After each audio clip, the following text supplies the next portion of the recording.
Dictation 100 शब्द प्रति minute start होगा 5 सेकंड बाद।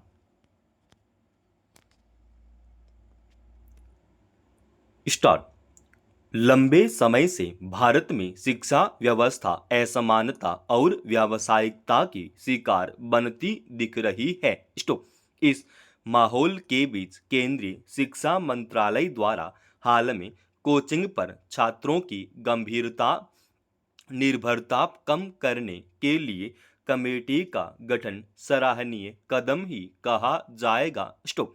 लेकिन सवाल यह भी है कि कमेटी का गठन महज औपचारिकता बनकर ही रह जाएगा या फिर कोई ठोस सुझावों के साथ बदलाव के सुझाव सामने आएंगे। स्टॉप। यह सवाल इसलिए भी क्योंकि हमारे देश में कोचिंग का कारोबार लगातार फल फूल रहा है। स्टॉप। इतना ही नहीं कोमा प्रतियोगी परीक्षाओं में सेंध लगाते हुए कई कोचिंग संस्थान तो सरकारी नौकरियों की भर्ती परीक्षा तक को प्रभावित करने लगे हैं। स्टॉप। कोचिंग संस्थानों के जरिए पढ़ाई से न केवल विद्यार्थियों को दी जा रही शिक्षा की गुणवत्ता पर सवाल उठते हैं कोमा बल्कि सामाजिक और आर्थिक असमानता को पनपाने का बड़ा कारण भी बनता है। पहला, यूरोपीय देशों में कोमा विशेष रूप से फिनलैंड कोमा स्वीडन और जर्मनी जैसे देशों में कोमा शिक्षा व्यवस्था समावेशी और समानता वाली है। स्टॉप। इन देशों में स्कूल ही प्राथमिक शिक्षा का केंद्र होते हैं कोमा जहां गुणवत्तापूर्ण शिक्षण कोमा आधुनिक पाठ्यक्रम और व्यक्तिगत विकास पर ध्यान दिया जाता है। स्टॉप। कोचिंग का कोई अलग सिस्टम नहीं है कोमा क्योंकि स्कूलों में ही प्रतियोगी परीक्षाओं की तैयारी कराई जाती है। स्टॉप। अधिकांश यूरोपीय देशों में शिक्षा मुफ्त या न्यूनतम शुल्क पर उपलब्ध है। स्टॉप।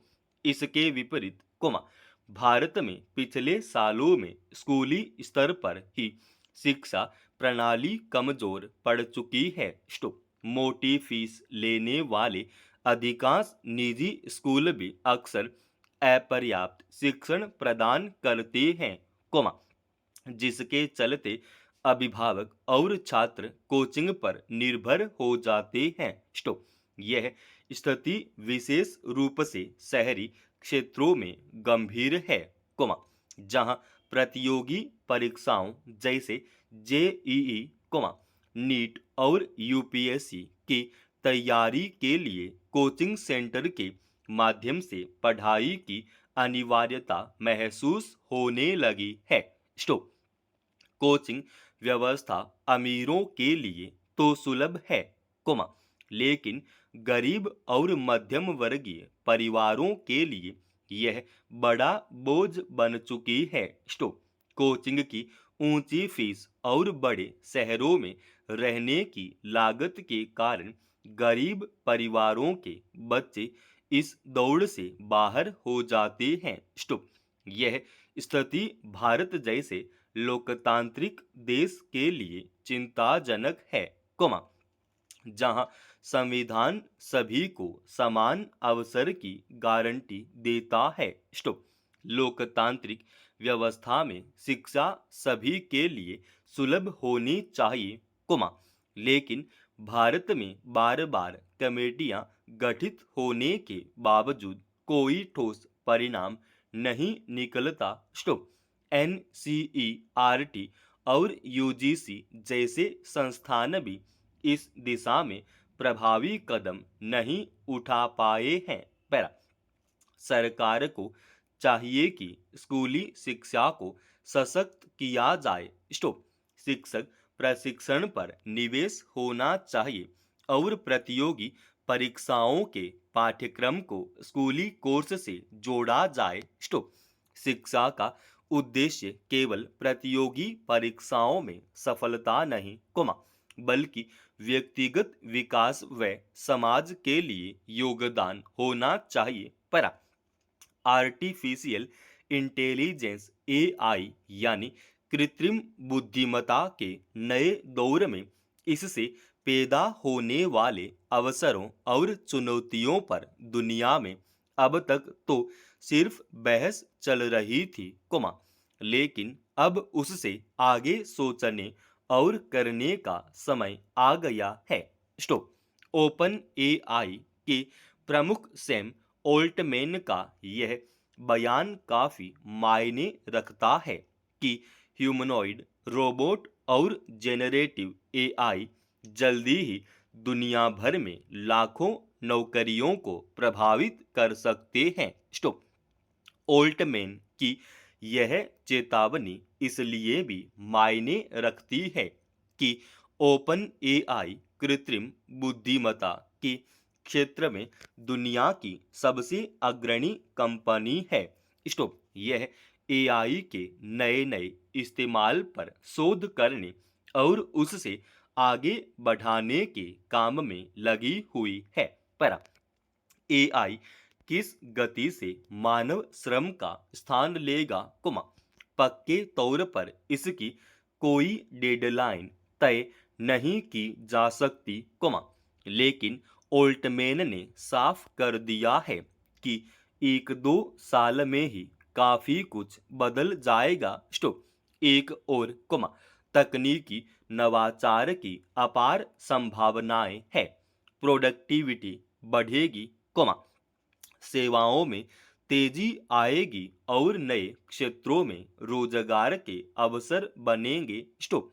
दूसरी ओर कोमा, कम से कम 30 करोड़ नौकरियां ऐसी हैं जिन पर ऑटोमेशन का सीधा असर पड़ सकता है। स्टॉप। यह चिंता का विषय है। स्टॉप। दरअसल कोमा, तकनीकी विकास हमेशा अपने साथ चुनौतियां और जोखिम लाते हैं। स्टॉप। तकनीक कुछ खास तरह के पेशे और काम के लिए खतरा बनती है तो कई नए अवसरों का रास्ता खोलती भी है। स्टॉप। औद्योगिक क्रांति के बाद के बदलावों से हमने यह सीखा है। स्टॉप। लेकिन एआई के अवसर और जोखिम दोनों पहले की तुलना में काफी अलग है। स्टॉप। सबसे अलग है इसके विकास की गति कुमा, औद्योगिक क्रांति का दायरा तो सदियों तक कुछ देशों में सिमटा रहा। स्टॉप। कंप्यूटर क्रांति को भी पूरी दुनिया में फैलने या कहें कि सार्वभौमिक उपस्थिति दर्ज कराने में दशकों लग गए। स्टॉप।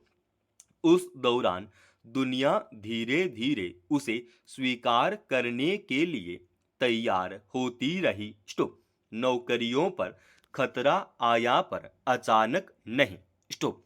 एआई के साथ ऐसा नहीं है। स्टॉप। एआई के इस्तेमाल की बुनियादी सुविधा कंप्यूटर और मोबाइल फोन के रूप में घर घर में मौजूद है। स्टॉप। एआई तकनीक में मामूली अपडेट भी मिनटों में पूरी दुनिया में पहुंच जाता है। स्टॉप। दुनिया की बड़ी छोटी सभी तरह की कंपनियां एआई का तुरंत स्वागत करने के लिए तैयार बैठी है। पहला, औद्योगिक क्रांति दुनिया में मेहनतकश मजदूरों के लिए चुनौती बनकर आई थी। स्टॉप। उसने श्रमिकों की भूमिका को बदल दिया और नए सोच को जन्म दिया। स्टॉप। इस बार एआई ने सिर्फ ब्लू कॉलर मेहनतकश मजदूरों को बल्कि व्हाइट कॉलर बुद्धिजीवियों को भी चुनौती देने आ रहा है। स्टॉप। एआई रचनात्मक और विश्लेषणात्मक कार्यों में लगे लोगों, लेखन, कोडिंग और ग्राहक सेवा के लिए भी खतरा बनेगा। स्टॉप। भारत जैसे युवा आबादी वाले देशों पर यह वज्रपात बनकर टूट सकता है। स्टॉप। इसलिए इस दिशा में गंभीरता से तैयारी करने की जरूरत है। स्टॉप। यह तैयारी बुनियादी शिक्षा के स्तर पर ही शुरू हो जानी चाहिए। समाप्त। दोस्तों, रोजाना ऐसी एडवांस डिक्टेशन के लिए चैनल को आप अभी सब्सक्राइब कीजिएगा और आज के इस डिक्टेशन का पीडीएफ फाइल हमने हमारे Telegram channel study with HP Swami पर डाल दिया है, जिसका लिंक इसी वीडियो के डिस्क्रिप्शन में डाल रखा है।